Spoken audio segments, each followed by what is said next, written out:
পদ্মিনী একাদশী ব্রত মাহাত্ম্য।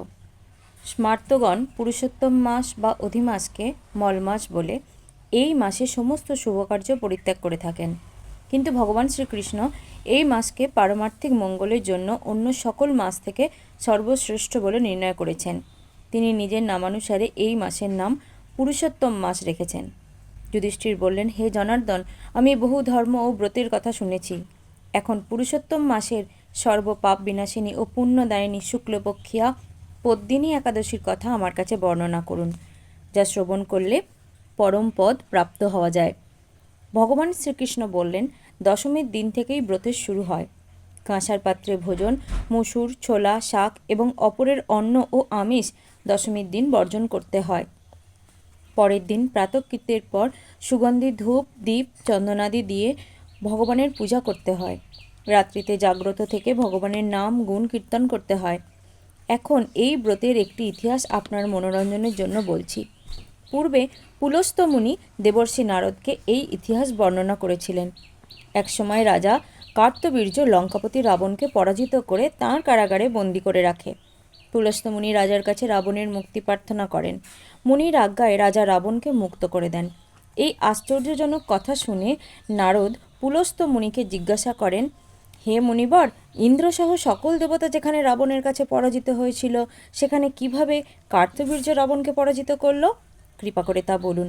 পুলস্ত্য মুনি তখন নারদের কাছে কার্তবীর্যের জন্ম রহস্য বর্ণনা করেন।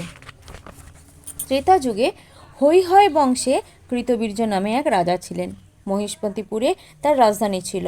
রাজার 1000 পত্নী ছিল, কিন্তু রাজ্যভার গ্রহণের মতো কোনো পুত্র লাভ রাজার ভাগ্যে হয়নি। দেবতাদের আরাধনাতেও সুফল মেলেনি তার। অবশেষে সাধুদের আজ্ঞানুসারে বিভিন্ন ব্রত পালন করলেন, তথাপি রাজা ছিলেন অপুত্রক। মন্ত্রীর ওপর রাজ্যভার অর্পণ করে তপস্যায় যাবেন বলে স্থির করলেন রাজা কৃতবীর্য। রানী মহারাজ হরিশ্চন্দ্রের কন্যা পদ্মিনী ছিলেন অত্যন্ত পতিব্রতা। স্বামীর সঙ্গে তিনিও তপস্যার জন্য মন্দার পর্বতে গমন করলেন। সেখানে তারা 10,000 বছর ধরে কঠোর তপস্যা করলেন, কিন্তু তবুও কৃতবীর্য পুত্রশোকে বঞ্চিতই রইলেন।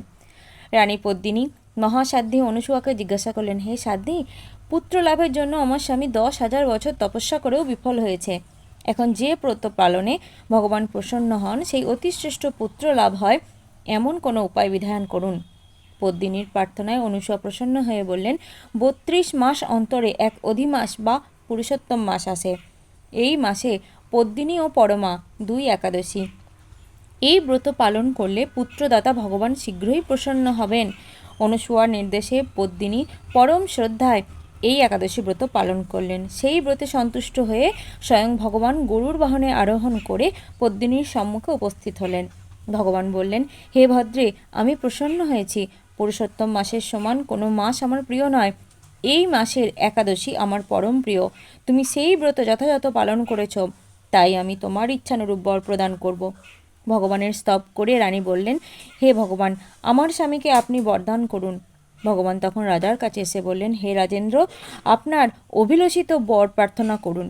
মহানন্দে রাজা বললেন, হে জগৎপতি মধুসূদন, দেবতা, মানুষ, নাগ, দৈত্য, রাক্ষস আদি কেউ তাকে পরাজিত করতে পারবে না, এমন পুত্র আমি প্রার্থনা করি।